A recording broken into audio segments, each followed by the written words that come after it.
अस्सलाम वालेकुम स्टूडेंट्स। आज के टॉपिक में मैं आपको बताऊंगा कि कैनोनिकल एंड स्टैंडर्ड फॉर्म्स क्या होती हैं। तो अभी तक हमने जो पढ़ा है कि एंड और नॉट गेट्स पढ़े हैं, और हमने बूलियन एक्सप्रेशंस उनको कन्वर्ट किया है सर्किट डायग्राम्स में, और फिर उन सर्किट डायग्राम्स के बनाए थे हमने ट्रुथ टेबल। तो ये तीनों कंसेप्ट यूज़ होंगे आपके कैनोनिकल एंड स्टैंडर्ड फॉर्म्स के अंदर। तो इन फॉर्म्स में सबसे पहले हम देखते हैं मिन टर्म्स और मैक्स टर्म्स को। अगर हम कोई भी वेरिएबल कंसीडर करें, इसकी नॉर्मल फॉर्म क्या होगी? अगर वेरिएबल मेरे पास x है तो उसकी नॉर्मल फॉर्म होगी प्लेन x, और उसकी एक फॉर्म होगी कि उसका हम कॉम्प्लीमेंट ले लें, x complement, x dash, x bar. तो यही एक सिंगल वेरिएबल की दो पॉसिबल फॉर्म्स हो सकती हैं, ठीक है। सो अगर हम कंसीडर करें दो binary variables x and y और उनको कंबाइन करें एंड ऑपरेशन के साथ, तो हमारे पास अगर हम उसका ट्रुथ टेबल देखें तो हमारे पास उसके चार कॉम्बिनेशंस बनेंगे, 0 0 0 1 1 0 एंड 1 1, ठीक है। सो अगर हम उसी ट्रुथ टेबल को कन्वर्ट करें अपने बुलियन एक्सप्रेशन में, तो हमारे पास 4 पॉसिबल कॉम्बिनेशंस बनते हैं, जो कि जस्ट अ सेकेंड में पेंसिल, ओके, जो कि हमारे पास ये बनते हैं, ठीक है। ये वाले x complement y complement, x complement y, x y complement and x and y, ठीक है। तो ये चार possible combinations of two variables on and operation are called min terms. Min terms, या फिर हम इसको कहते हैं कि ये हमारे पास स्टैंडर्ड प्रोडक्ट्स हैं, ठीक है। जितने भी हमारे पास वेरिएबल्स हैं, 2 हैं, 3 हैं, 4 हैं, अगर हम उनके ऊपर एंड ऑपरेशन लगाएं और उनके ऑल पॉसिबल कॉम्बिनेशंस निकाल लें, तो वो हमारे पास आ जाती हैं मिन टर्म्स या फिर स्टैंडर्ड प्रोडक्ट्स, राइट। तो n वेरिएबल्स, अगर आपके पास 2 वेरिएबल्स हैं तो आपके पास मिन टर्म्स कितनी हैं? 4। अगर आपके पास 3 वेरिएबल्स होंगे तो आपके पास मिन टर्म्स कितनी होंगी? 8। सो n वेरिएबल्स अगर आपके पास हुए तो आपके पास 2 पावर n मिन टर्म्स होंगी, 2 पावर n मिन टर्म्स फॉर n वेरिएबल्स, ठीक है। n वेरिएबल्स फॉर्मिंग और टर्म्स कॉल्ड मैक्स टर्म और स्टैंडर्ड सम। सो अगर हमारे पास 2 वेरिएबल हैं, हमने उसके ऊपर एंड ऑपरेशन लगाया और उसके सारे पॉसिबल कॉम्बिनेशन निकाल लिए हैं, तो वो हमारे पास बन जाएंगी मिन टर्म्स और स्टैंडर्ड प्रोडक्ट। और अगर हमारे पास 2 वेरिएबल्स हैं और हमने उनके ऊपर आर ऑपरेशन लगाया है, तो उसके जितने भी हमारे पास पॉसिबल कॉम्बिनेशन होंगे वो कहलाएंगे मैक्स टर्म्स और स्टैंडर्ड सम, ठीक है। एंड ऑपरेशन मिन टर्म्स और operation max terms. So each minterm or max term is obtained by and slash or operations। minterm पे हम and लगाएंगे, max term पे हम or लगाएंगे, of n variables with each variable being complement if corresponding bit is 0 and 1 and non-complement if 1 and 0। now अगर हम first वाले को देखें, मतलब स्लैश के लेफ्ट साइड पे, अगर हम इसके साथ देखें तो हमारे पास क्या होगा? Each min term is obtained by an and operation of N variable with each variable being complement if corresponding bit is 0 and non complement if 1। So अगर हमारे पास हम मिन टर्म्स निकाल रहे हैं और हमारे पास बिट है 0, ठीक है, तो हम उसका कॉम्प्लीमेंट लेंगे, और अगर हमारे पास बिट है 1 तो हम उसका कॉम्प्लीमेंट नहीं लेंगे फॉर मिन टर्म्स, राइट। सो अगर मैं इसका टेबल बना के आपको दिखाऊं, ये हमारे पास 3 जीरोस हैं, ठीक है। तो ये 3 जीरोस हैं। अब हमारी डेफिनेशन क्या कह रही है? each minterm is being obtained by an AND operation of n variables with each variable being complement if corresponding bit is 0। तो यहाँ पे हमारे पास बिट क्या है 0। तो हमने क्या करना है, अगर मेरे पास मैं इसको कहूँ कि ये मेरे पास एक्स वाई जी है, तो इसका मिन टर्म्स क्या होगी x complement y complement z complement. क्यों? क्योंकि बाय डेफिनेशन हमारे पास अगर कोरिस्पॉन्डिंग बिट 0 है तो हमने उसका कॉम्प्लीमेंट लेना है, और कोरिस्पॉन्डिंग बिट अगर 1 है तो हमने उसका मिन टर्म हमने उसका कॉम्प्लीमेंट नहीं लेना। इसी तरह से जब हमारे पास लास्ट बिट आएगी 3 वेरिएबल में 1 1 1, तो अब हम यहाँ पे कॉम्प्लीमेंट नहीं लेंगे, तो हमारे पास मिन टर्म क्या होगी एक्स वाई जी। ठीक है, तो मिन टर्म निकालने के लिए जहाँ पे भी आपका 0 होगा तो आप कॉम्प्लीमेंट लेंगे, अगर 1 होगा तो कॉम्प्लीमेंट नहीं लेंगे। बट सॉरी, मैक्स टर्म में हमने क्या करना है, अगर कॉरिस्पॉन्डिंग बिट 1 है तो हमने कॉम्प्लीमेंट लेना है, अगर 0 है तो हमने कॉम्प्लीमेंट नहीं लेना। तो टोटली इन्वर्स है मैक्स टर्म मिन टर्म का।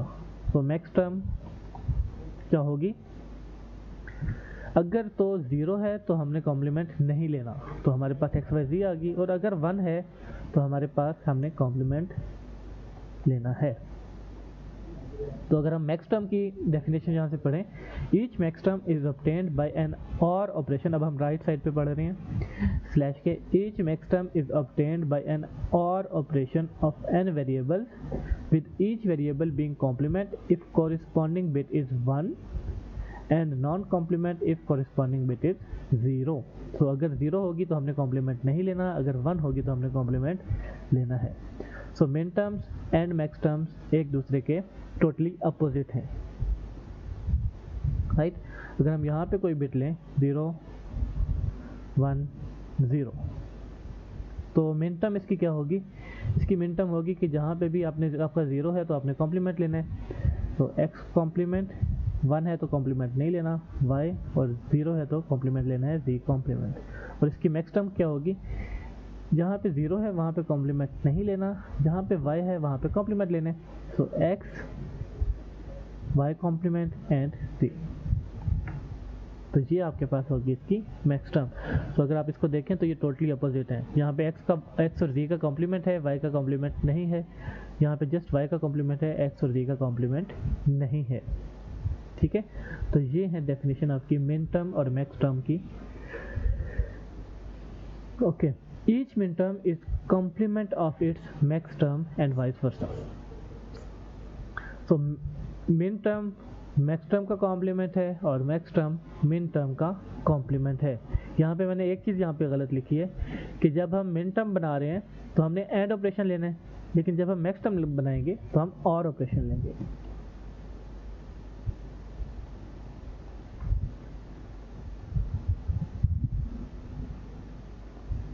ठीक है, तो ये चीज़ होगी और ऑपरेशन। अब हम अगर इस पूरे का कॉम्प्लीमेंट लें तो हमारे पास ये चीज़ आती है। अगर हम इस पूरी टर्म का कॉम्प्लीमेंट लें डी मॉर्गन लॉ के थ्रू तो हमारे पास ये टर्म आती है। हम अगर इस पूरी टर्म का कॉम्प्लीमेंट लें डी मॉर्गन लॉ के थ्रू तो हमारे पास यही वाली टर्म आएगी। सो min term and max term एक दूसरे के कॉम्प्लीमेंट होते हैं। A Boolean function can be expressed from given truth table by forming a max min term for each combination of the variables that produces a 1 in the function and then taking OR of all these terms. Okay. So हमने क्या करना है, अगर हमने कोई किसी Boolean function को express करना है ट्रुथ टेबल के थ्रू, मिन टर्म्स के थ्रू या मिन टर्म्स बना के, तो हम क्या करेंगे, जहाँ पे भी फंक्शन की वैल्यू 1 होगी, जहाँ पे भी फंक्शन की वैल्यू 1 होगी वो वाली मिन टर्म्स उठा लेंगे। ठीक है, और फिर हमने एट द एंड क्या करना है, उन सब मिन टर्म्स का और ले लेना है। ठीक है, अब मैं यहाँ पे आपको सिंपल टर्मिनोलॉजी इसकी बता दूँ कि अगर हमारे पास 3 वेरिएबल्स हैं तो इनके पॉसिबल कम्बिनेशन ये होंगे सब। 000 से स्टार्ट होकर 111 तक जाएंगे, 8 कम्बिनेशन। सो मिन टर्म की टर्म में हमने क्या करना है कि जहाँ पे भी 0 है वहाँ पे कॉम्प्लीमेंट ले लेंगे और जहाँ पे 1 है वहाँ पे कॉम्प्लीमेंट नहीं लेंगे। सो मिन टर्म को हम एक्सप्रेस करते हैं स्मॉल m से, ठीक है। तो ये m0 हो गया, ये m1, m2, m3, m4, m5, m6 and m7। और मैक्स टर्म हमारे पास कहाँ कैसे आएगी, जहाँ पे 0 है वहाँ पे कॉम्प्लीमेंट नहीं लेना, जहाँ पे 1 है वहाँ पे कॉम्प्लीमेंट हम लेंगे। और मैक्स टर्म को हम किस तरह से एक्सप्रेस करते हैं, कैपिटल M के साथ। तो यहाँ पे कैपिटल M0 to 7। तो ये मेरे पास जो टर्म है ये M0 है for max term capital M0 and this term is min term small m0।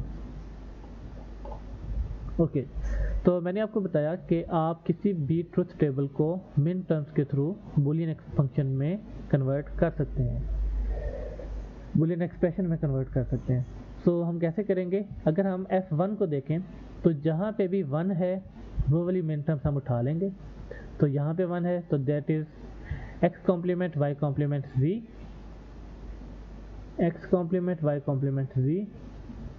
और ये वाली टर्म है तो यहाँ पे है x y complement z complement, x y complement z complement and यहाँ पे है तो ये है x y z,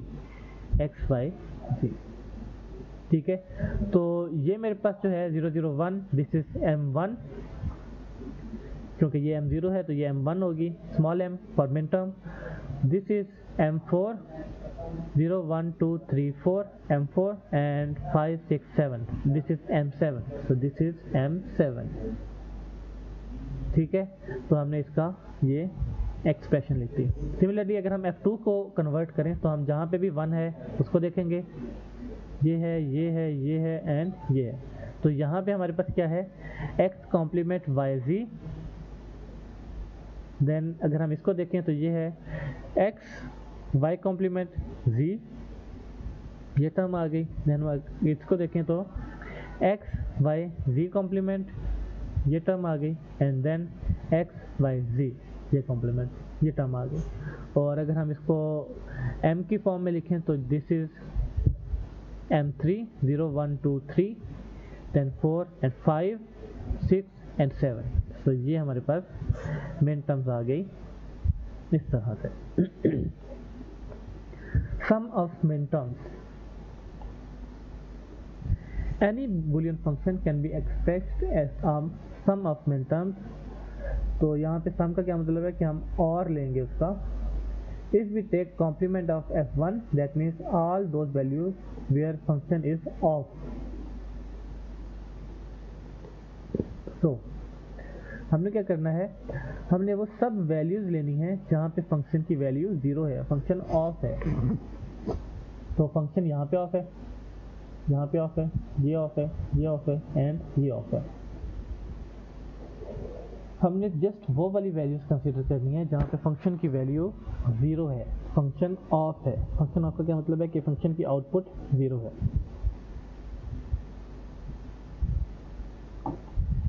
तो हमने ये वाली वैल्यूज ले ली, x complement y complement z complement, तो ये यहाँ पे आ गया। Then x complement y z complement, ये आ गई। देन हमारे पास है x कॉम्प्लीमेंट y z, ये आ गया। और फिर आगे वाली ये 3 टर्म्स आ जाएंगे। सो अब हमने क्या करना है, इस पूरी टर्म का और लेना है, सॉरी कॉम्प्लीमेंट लेना है। इस पूरी टर्म का कॉम्प्लीमेंट जब हम लेंगे तो हमारे पास आ जाएगा f1 इज इक्वल टू, अगर हम इसका कॉम्प्लीमेंट लें तो हमारे पास इन बूलियन डी मॉर्गन लॉ के थ्रू हर टर्म का अलग से कॉम्प्लीमेंट आएगा एंड जो है वो और में कन्वर्ट हो जाएगा। तो इस टर्म का हमारे पास आंसर आ जाएगा x प्लस वाई प्लस सी यहाँ पे, और ये वाला जो और ऑपरेशन है ये एंड में कन्वर्ट हो जाएगा। तो आपकी आउटपुट जो है वो ये आएगी अगर हम इस पूरी टर्म का कॉम्प्लीमेंट ले लें तो हमारे पास आउटपुट ये आएगी। So this is the product of sum of min terms. आपने क्या करना है, अपना जो भी ट्रुथ टेबल है उसका सम ऑफ मिनटर्म कैसे निकालना है, आपने फंक्शन की जहाँ पे भी वैल्यू 0 है वो वाली टर्म्स कंसीडर करनी है फॉर मिनटर्म, और उसके बाद उस पूरे फंक्शन का कॉम्प्लीमेंट ले लेंगे, तो जो भी आपके पास आउटपुट होगी that is sum of minterms. Similarly आपका कोई भी Boolean function can be expressed as product of max term. तो प्रोडक्ट ऑफ मैक्स टर्म में क्या होगा, ये मैं आपको बताता हूँ। ये मैंने आपको बता दिया कि ORing all terms which output 1 in the truth table. Okay, just a second. Sum of min terms,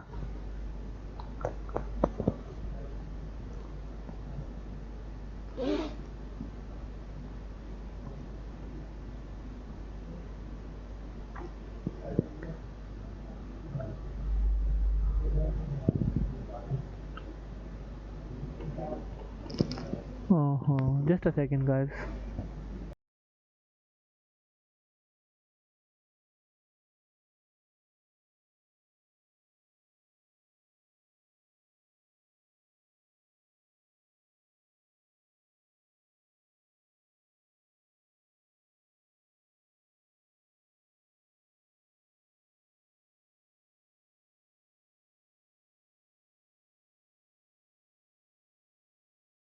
okay, ये चीज़ जो मैंने आपको बताई है अभी कि if we take complement of f1 तो हमारे पास वैल्यूज आ जाएंगी कि जहाँ पे भी आपके पास फंक्शन ऑफ है।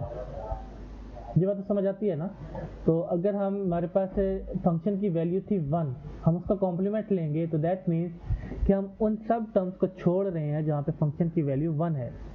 तो दैट मीन्स कि हम वो सारी टर्म्स सेलेक्ट कर रहे हैं जहाँ पे फंक्शन की वैल्यू 0 है। ठीक है, तो हमने वो वाली वैल्यूज अगर हम लें और उसका कॉम्प्लीमेंट लें तो हमारे पास आउटपुट इस तरह से आती है। तो ये जैसा आपको मैंने सिखाया हुआ है, मतलब जस्ट आपको एक कंसेप्ट दिया है कि हम इस तरह से भी अपनी एक्सप्रेशंस को लिख सकते हैं। तो अब हम देखते हैं कि सम ऑफ मिन टर्म्स किस तरह से निकालते हैं।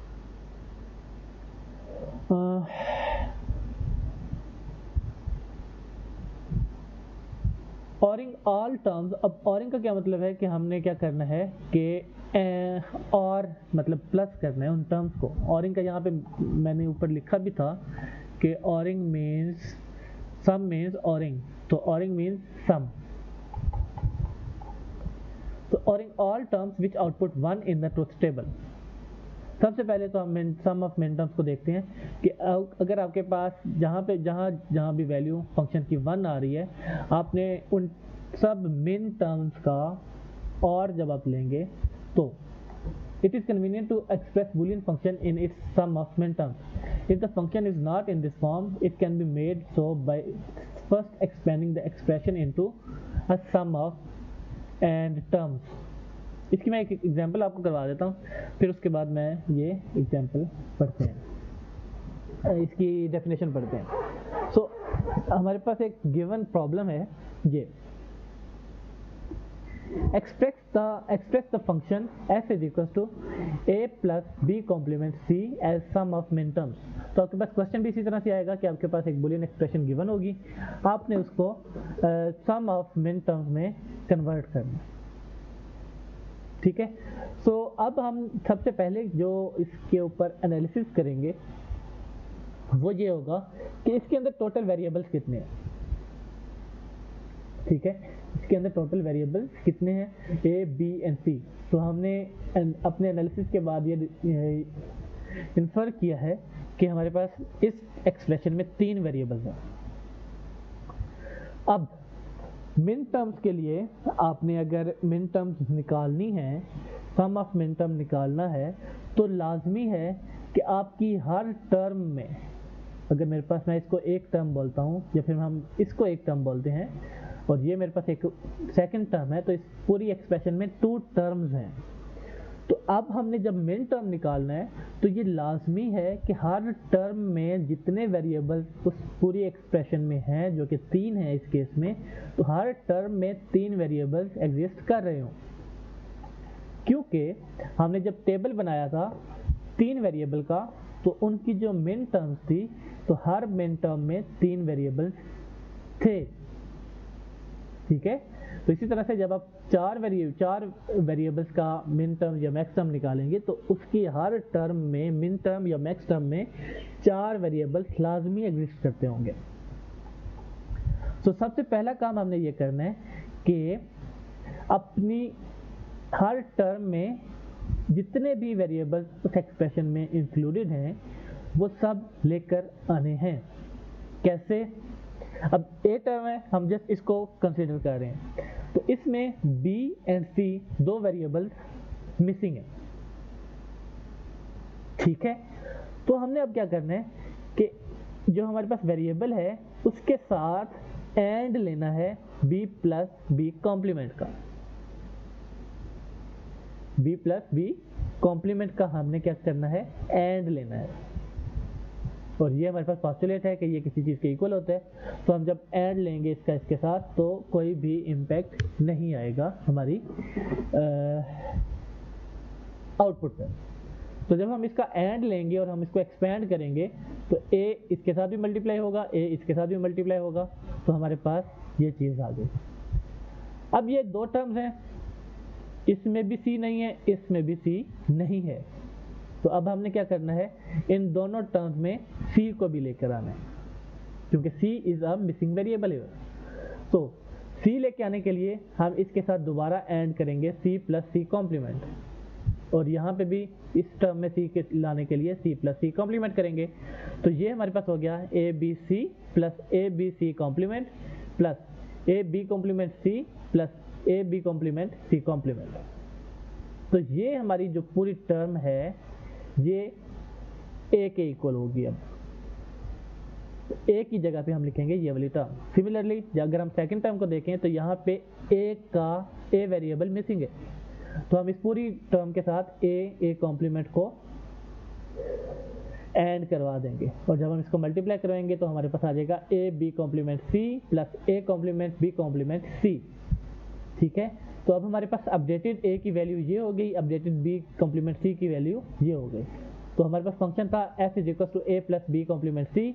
तो अगर हम ए और बी की वैल्यूज को सब्स्टिट्यूट करें तो हमारे पास ये वाली पूरी एक्सप्रेशन आ जाती है, ये वाली। ठीक है, अब हमने देखना है कि यहाँ पे कोई टर्म रिपीट तो नहीं हो रही, तो यहाँ पे 2 टर्म रिपीट हो रही हैं, ए बी कॉम्प्लीमेंट सी और एक बी कॉम्प्लीमेंट सी। ठीक है, तो हम इसको थ्योरम 1 के अकॉर्डिंगली रिमूव कर सकते हैं, क्योंकि x plus X is equal to X होता है। अगर हम एक वेरिएबल को उसी वेरिएबल में ऐड करवाएं, उसका और लें उसके साथ, तो हमारे पास आउटपुट वही वाला वेरिएबल आता है। तो अगर हम इस दोनों को एज अ वेरिएबल कंसीडर करें और इनका और लें तो हमारे पास यही एक वेरिएबल आएगा। तो दैट मीन्स कि हम इन 2 वेरिएबल्स को और करके उसको एक दफ़ा लिख सकते हैं, तो हमारे पास फाइनल जो आउटपुट होगी वो ये होगी।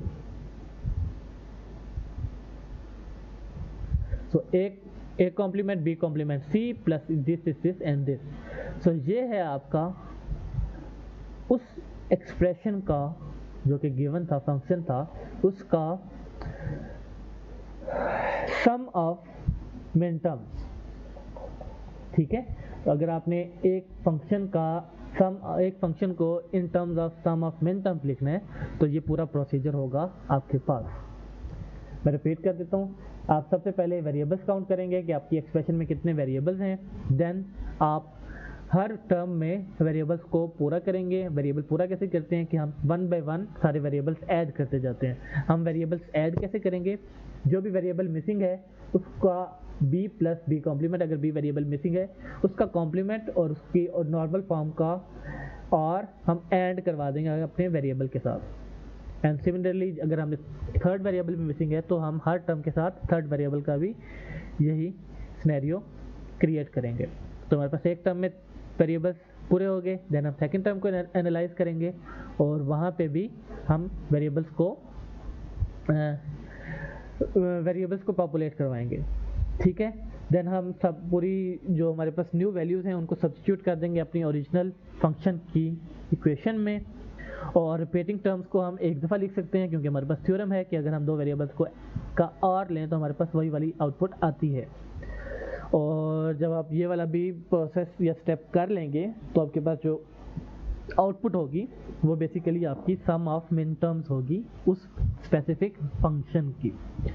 और अगर हम इसको m की फॉर्म में लिखना चाहें तो ये हमारे पास है m1 a001, तो ये हमारे पास है 101, दिस इज m4, ये है हमारे पास 1, ये दोनों टर्म्स भी इक्वल नहीं है, ओके ये गलत डाला हुआ है मैंने, बी कॉम्प्लीमेंट यहाँ पे नहीं आता, ये यहाँ पे आता है, ठीक है। सो 110, दिस इज m4, और यहाँ पे है a b complement c 101 m5 110 m6 and 111 m7। तो ये आपके पास आ गया सम ऑफ मिन टर्म्स। अब हम सम ऑफ मिन टर्म्स को किसी एक और क्या कहते हैं उसको, इसको एक्सप्रेस कर सकते हैं एक और टर्मिनोलॉजी में, एक और सिंटैक्स में। तो वो क्या है, आप f फंक्शन उसमें कितने वेरिएबल्स इंक्लूडेड हैं, तो इस फंक्शन में कितने वेरिएबल्स हैं a b एंड c, तो आप लिख सकते हैं function of a b and c, तो इक्वल्स टू समीशन का साइन और जो जो मिन टर्म उसमें इंक्लूडेड है। यहाँ पे मिन टर्म कौन कौन सी है, 1 4 5 6 7, तो 1 4 5 6 7। तो अगर आपके पास इस तरह से लिखा हो तो ये भी सम ऑफ मिन टर्म है, और अगर इस तरह से लिखा हो तो ये भी आपके पास सम ऑफ मिन टर्म्स ही है, ठीक है। ये आप लोग करेक्ट कर लीजिएगा, यहाँ पे मैंने कॉम्प्लीमेंट बी का लिया हुआ है but actually it's C complement, क्योंकि ये वाली टर्म नीचे जा रही है, ठीक हो गया। तो आप सम ऑफ मिन टर्म को इस तरह भी लिख सकते हैं और इस तरह भी लिख सकते हैं इन अ summation. So sum of product can also be derived using the truth table। तो अगर हम f is equal to a plus B complement c इस इक्वेशन का ट्रूथ टेबल बनाएं तो हम बना सकते हैं इस तरह से। नाउ ट्रूथ टेबल हम किस तरह से बनाएंगे, या तो अब मैं आपको ट्रूथ टेबल बनाना सिखा रहा हूँ कि किसी इक्वेशन का ट्रूथ टेबल आप किस तरह से क्रिएट करेंगे। अब इस इक्वेशन में 1 कब होगा, हमने जस्ट देखना है कि फंक्शन 1 कब होगा। फंक्शन 1 तब होगा जब या तो a की वैल्यू हमारे पास इक्वल हो 1 के, तो 1 का किसी भी टर्म के साथ और लेंगे तो हमारे पास फंक्शन ऑन हो जाएगा, ठीक है। अगर हमारे पास क्या है, a की वैल्यू 1 है तो हमारे पास इस फंक्शन पूरे की वैल्यू 1 होगी।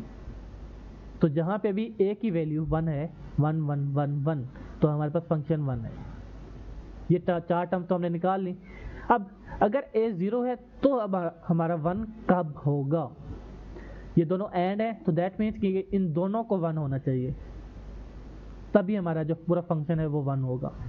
तो ये दोनों 1 कब होंगे, जब हमारे पास c इज इक्वल टू 1 हो और b इज इक्वल टू 0 हो। तो c 1 और b का कॉम्प्लीमेंट, b अगर 0 है तो 0 का कॉम्प्लीमेंट 1, तो ये दोनों 1 1 हो जाएंगे। तो अगर b 0 है और c 1 है तो ये फंक्शन 1 हो सकता है। सो b 0 c 1, तो ये 1 हो गया, ठीक है। इसके अलावा किसी भी कॉम्बिनेशन के ऊपर ये 1 नहीं होगा। तो ये वाली टर्म 0 हो गई, ये टर्म 0 हो गई एंड ये टर्म 0 हो गई, बाकी सब हमारे पास 1 होगी। तो हमने एक फंक्शन को ट्रूथ टेबल में कन्वर्ट कर लिया है। अब हम इसका अगर मैक्स टर्म निकालना चाहें, सॉरी मिन टर्म निकालना चाहें, सम ऑफ मिन टर्म, तो जहाँ पे भी 1 आ रहा है हम उनको टर्म्स को ले लेंगे। तो 0 0 1 0 1 1 1 0 0 1 0 1 1 1 0 एंड 1 1 1। तो ये सब टर्म्स हम आपके पास मिन टर्म आ गई। जब हम इन मिन टर्म्स का ऐड कर देंगे इन मिन टर्म्स को, मतलब उसका और ले लेंगे, तो वो हमारे पास सम ऑफ मिन टर्म्स आ जाएगा। और हम इसको इस तरह से भी लिख सकते हैं, summation of m1 4 5 6 7, so summation of 1 4 5 6 7, ठीक है। So this is the method कि आप किसी भी फंक्शन के का सम ऑफ मिन टर्म्स निकाल सकते हैं। So product of max terms. To express a Boolean function as a product of max terms, it must first be brought into the form of all terms. Just a second.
Okay, so product of max terms.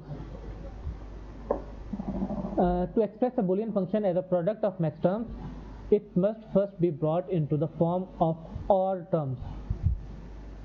Okay, तो अब हम यहाँ पे अगर हमने product of max term लेना है तो हमारे पास कोई भी टर्म है तो हमने उसको OR term x plus Y plus Z simple single terms के अंदर लेके आने, क्योंकि अगर आपको याद हो तो जो हमारे पास टेबल था यहाँ पे जो मैक्स टर्म्स हैं उनमें एक एक वेरिएबल एग्जिस्ट करता है हर टर्म में।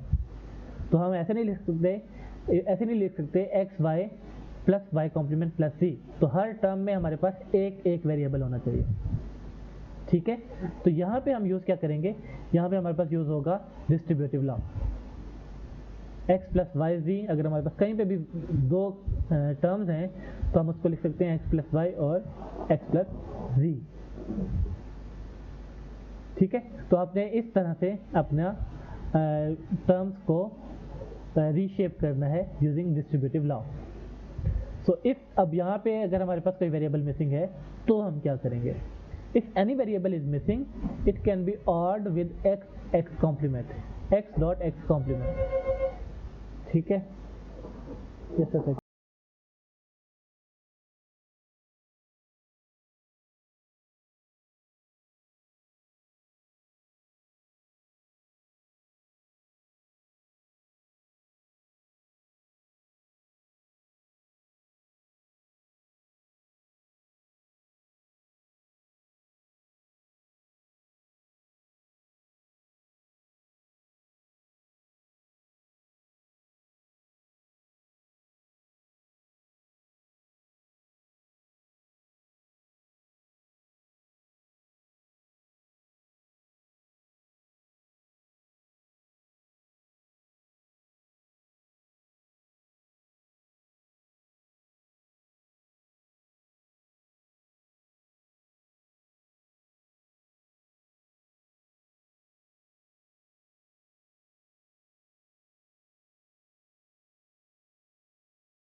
ओके, तो अगर अब यहाँ पे हमारे पास कोई भी टर्म मिसिंग है तो हम उस टर्म के साथ और करेंगे किसका, एक्स डॉट एक्स कॉम्प्लीमेंट का, ठीक है। सो अब मैं इसकी एक एग्जांपल आपको करवा देता हूँ। अब हमारे पास फंक्शन है f is equal to X Y plus X complement Z, और हमने इसको एक्सप्रेस करना है प्रोडक्ट ऑफ मैक्स टर्म्स में। तो यहाँ पे सबसे पहले एनालाइज करने के कितने वेरिएबल हैं, एक्स वाई एंड जी हैं। ठीक है, तो यहाँ पे अब इस टर्म के साथ z का वेरिएबल मिसिंग है। ठीक है, सो सबसे पहले हम क्या करेंगे, हम इस पूरी टर्म को के ऊपर डिस्ट्रीब्यूटिव लॉ लगाते हैं। इस पूरी टर्म के ऊपर डिस्ट्रीब्यूटिव लॉ लगाते हैं। किस तरह से, हम इस टर्म को कहते हैं कि ये हमारे पास x है और x complement is equal to y है और z हमारे पास z है एज इट इज। तो अब जब हम इसके ऊपर डिस्ट्रीब्यूटिव लॉ लगाएंगे तो x प्लस y होता है, तो एक्स वाई प्लस एक्स हो गया, x कॉम्प्लीमेंट हो गया, and into X Y plus z हो गया। ठीक है, तो अब ये दो टर्म्स स्टैंड अलोन हो गई हैं। दैट मीन्स कि इनमें एक एक वेरिएबल है, तो ये हम इनके साथ काम कर सकते हैं। ठीक है, अब अगेन हम इस टर्म के ऊपर अगर डिस्ट्रीब्यूटिव लॉ लगाएं तो इस सिंगल टर्म को हम कह देते हैं कि ये हमारे पास x है, ये हमारे पास y है और ये हमारे पास z है। तो हम क्या करेंगे, x plus X complement plus y एक टर्म आ गई, x प्लस y वाली, x complement plus y, and then x plus z होता है तो x प्लस x हो गया, sorry x complement plus x हो गया, तो ये हमारे पास टर्म आ गई। ठीक है, हम जस्ट डिस्ट्रीब्यूटिव लॉ लगा रहे हैं और कुछ भी नहीं कर रहे। डिस्ट्रीब्यूटिव लॉ क्यों लगा रहे हैं, क्योंकि मैक्स टर्म्स में हमारे पास हर टर्म में एक एक वेरिएबल इंक्लूडेड होता है, इन्वॉल्व होता है। तो हमने हर अपनी एक्सप्रेशन को चेंज करना है कि हम इस तरह से उसको लिखें कि हमारे पास सिंगल वेरिएबल्स आ जाएं। तो x प्लस एक्स कॉम्प्लीमेंट 1 होता है, तो इसको हम इग्नोर कर देंगे, बाकी टर्म हमारे पास आ जाएंगी और हम उनको अरेंज करके लिख सकते हैं कम्यूटेटिव लॉ के थ्रू। तो x complement plus y, x plus z and y plus z, तो ये हमारे पास आ गई वेरिएबल, सॉरी ये हमारे पास आ गई सिंप्लीफिकेशन इस फंक्शन की। अब हमने क्या करना है, अब हम देखेंगे कि हमारे पास हर वेरिएबल में हर टर्म में कौन कौन से वेरिएबल मिसिंग है। इस टर्म को के अंदर हमारे पास वेरिएबल मिसिंग है z। ठीक है, तो यहाँ पे z को लाने के लिए हम क्या करेंगे, z डॉट z कॉम्प्लीमेंट इसके साथ ऐड कर देंगे इस पूरी टर्म के साथ। तो जब हम इस पूरी टर्म के साथ z plus z complement add कर देंगे तो हमारे पास फाइनल टर्म जो है अगेन डिस्ट्रीब्यूटिव लॉ के थ्रू ये आ जाएंगी, x complement plus y plus z and then x complement plus y plus z complement. अब ये जो है हमारे पास तीन वेरिएबल की मैक्स टर्म के लिए परफेक्ट टर्म है, क्योंकि यहाँ पे हर टर्म में तीन तीन वेरिएबल्स हैं जो कि हमारी रिक्वायरमेंट थी। सिमिलरली अगर हम इस टर्म को देखें तो हमारे पास y मिसिंग है, तो इसके साथ हम और करेंगे y डॉट y कॉम्प्लीमेंट, और जब हम इसको दोबारा से लिखेंगे तो x plus z plus y and x plus z plus y complement. Then this term, यहाँ पे हमारे पास x मिसिंग है, तो हम इस पूरी टर्म के साथ और करेंगे x डॉट x कॉम्प्लीमेंट को। तो इस पूरी के साथ जब हम x डॉट x कॉम्प्लीमेंट को लिखेंगे तो हमारे पास क्या आएगा, y plus z plus x and y plus z plus x complement. ठीक है, तो ये तीनों टर्म्स आ गई। अब हमने क्या करना है, arranging and removing redundant terms. जो भी टर्म्स दो दफ़ा आ रही हैं हम उनको रिमूव कर सकते हैं। तो हमारे पास कौन सी टर्म दो दफ़ा आ रही है, x कॉम्प्लीमेंट y z, कहीं पे है x कॉम्प्लीमेंट y z, तो ये वाली टर्म जो है हमारे पास दो दफ़ा आ रही है, तो हम इसको किसी एक दफ़ा लिख सकते हैं। ठीक है, सो अब हम इसको अगर अरेंज कर दें तो हमारे पास ये टर्म बच जाती हैं, और अगर हम इसको कैपिटल M की फॉर्म में लिखें तो ये हमारे पास M0 है, ये M2 है, M4 है, M5 है, ये आप अपने टेबल से कंफर्म कर सकते हैं। ठीक है, और अगर हमने इसको जेनेरिक फॉर्म में रिप्रेजेंट करना है, एक्सप्रेस करना है, तो यहाँ पे साइन यूज होता है पाई का। ठीक है, और अंदर आपके पास आ जाएंगे कौन कौन सी टर्म्स इंक्लूडेड हैं। तो M0, M2, M4, M5, तो यहाँ पे आ जाएगा 0, 2, 4, 5, और f इज इक्वल टू जितने भी वेरिएबल्स हैं, a b c है, x y z है, इट डिपेंड्स ऑन यू, और it depends on the expression. ठीक है, so this can be verified using truth table as well. तो कन्वर्जन बिटवीन कैनोनिकल फॉर्म्स, अब आपके पास एक सम ऑफ मिन टर्म्स और प्रोडक्ट ऑफ मैक्स टर्म्स, ये दोनों मैंने आपको समझा दिए। आई होप कि आपको समझ आ गए होंगे। अब हमने अगर इन दोनों फॉर्म्स में कन्वर्जन करनी है, सम ऑफ प्रोडक्ट को प्रोडक्ट ऑफ सम बनाना sorry sum of min terms को प्रोडक्ट ऑफ मैक्स टर्म में कन्वर्ट करना है, तो हम कैसे करेंगे? The complement of function of sum of min terms is equal to all the terms missing from the function. तो अगर हम sum of min terms हमारे पास हैं, हमने उस पूरे फंक्शन का कॉम्प्लीमेंट लेना है, तो दैट मीन्स कि वो सब टर्म्स इसके कॉम्प्लीमेंट में आएंगी जो कि मिसिंग है। ठीक है, this is because sum of min term function is taken where output is 1, तो in complement all the terms with output 0 will be included. ये वही वाली चीज़ है जो मैंने आपको शुरू में बताई थी यहाँ पे ये वाली चीज़ कि अगर आपके पास कोई भी बूलियन एक फंक्शन है, तो हम उसकी मिन टर्म्स कैसे निकालते हैं? जहाँ पे भी 1 हो। तो अगर हमने उस फंक्शन का कॉम्प्लीमेंट लेना है, तो हमारे पास वो सब टर्म्स आएंगी जहाँ पे फंक्शन ऑफ है। फंक्शन ऑफ मीन्स फंक्शन की वैल्यू 0 है। तो यही वाली चीज़ हम यहाँ पे अब यूज़ करेंगे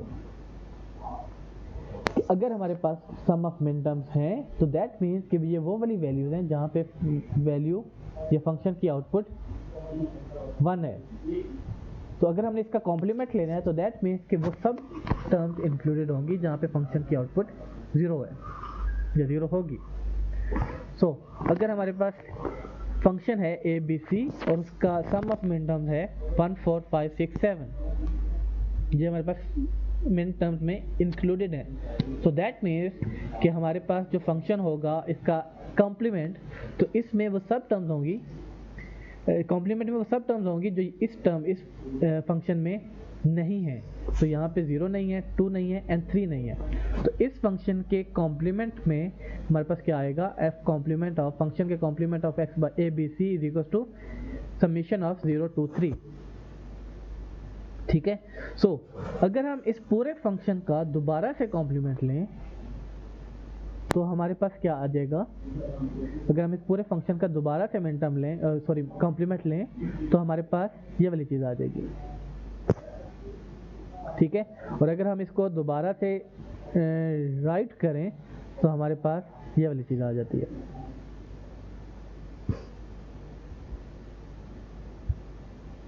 ठीक है, तो जब हम इसके ऊपर डी मॉर्गन लॉ लगाएंगे, तो ये डॉट होगा, यहाँ पे ये प्लस नहीं होगा, ये डॉट होगा, क्योंकि आपके पास क्या होता है,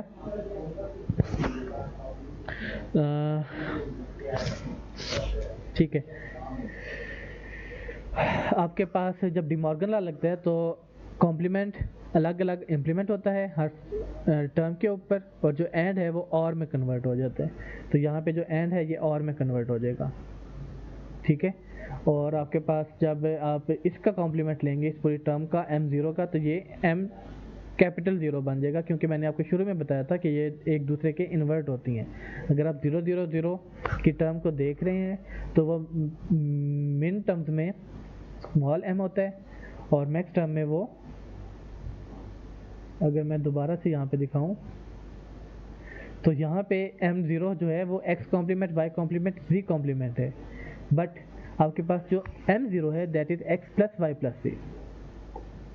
ठीक है, तो ये एक दूसरे के क्या होते हैं? इन्वर्स होते हैं। तो आपके पास ये चीज़ आ जाएगी, और ये आपके पास कन्वर्जन हो गई है मिन टर्म से मैक्स टर्म्स में। तो आप इसको लिख सकते हैं summation, sorry this of 0 2 and 3। ठीक है, तो पाई का साइन यूज होता है आपके मैक्स टर्म्स के लिए।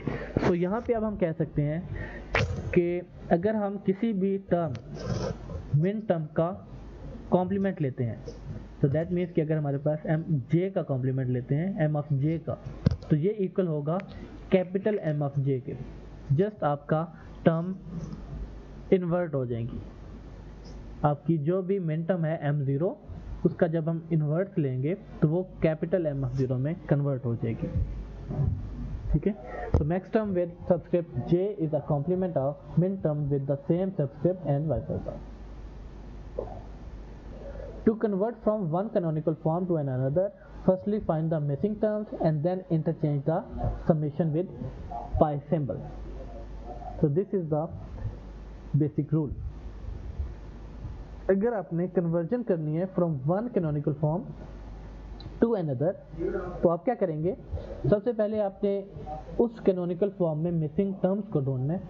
अगर हम यहाँ से जा रहे हैं, सपोज आपने मैक्स टर्म से मिन टर्म्स में जाना है, तो यहाँ पे जो जो टर्म्स मिसिंग है आप वो लें. यहाँ पे मिसिंग है 1 4 5 6 7, और फिर आपने क्या करना है, interchange the summation with and. तो अगर हमने यहाँ पे पाई है, हमने एंड उसका ले लेंगे, तो एंड ऑफ समीशन ऑफ 1 4 5 6 7, तो ये आपके पास आ जाएगा conversion from max term to min term. और अगर आपने min term to max term जाना है तो मिसिंग टर्म्स ले लें. यहाँ पे हैं 0 2 3, आपने समीशन को पाई में कन्वर्ट कर देंगे तो आपके पास प्रोडक्ट ऑफ मैक्स टर्म्स आते हैं.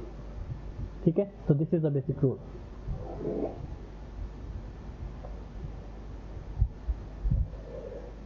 सो यहाँ पे हमारे पास एक एक्सप्रेशन है f is to X Y plus X complement Z. मैंने इसका ट्रुथ टेबल आपको पहले बताया हुआ है कि, चलिए मैं दोबारा भी बता देता हूँ. इसका जब हम ट्रुथ टेबल बनाएंगे तो f1 कब होगा, हमने जस्ट ये डिसाइड करना होगा. तो x1 आपका होगा, जस्ट अ सेकंड गाइस,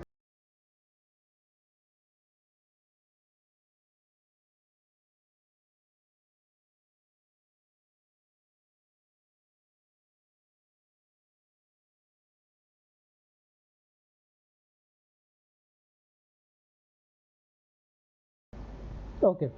सो अब इस फंक्शन को अगर हमने ट्रुथ टेबल बनाना है तो हमने सबसे पहले देखना है कि f की वैल्यू 1 कहाँ पे होगी. तो x की वैल्यू या तो 1 होगी जहाँ पे x और y 1 हो. ठीक है, x और y दोनों 1 हो तो हमारे पास 1 आ जाएगा. तो x और y जहाँ पे भी 1 होंगे, ये दो टर्म्स यहाँ पे 1 हो गया. सेकेंड, x कॉम्प्लीमेंट z है, तो z 1 हो और x हमारे पास 0 हो और x y की वैल्यू कुछ मर्जी हो, तो तब हमारे पास 1 होगा.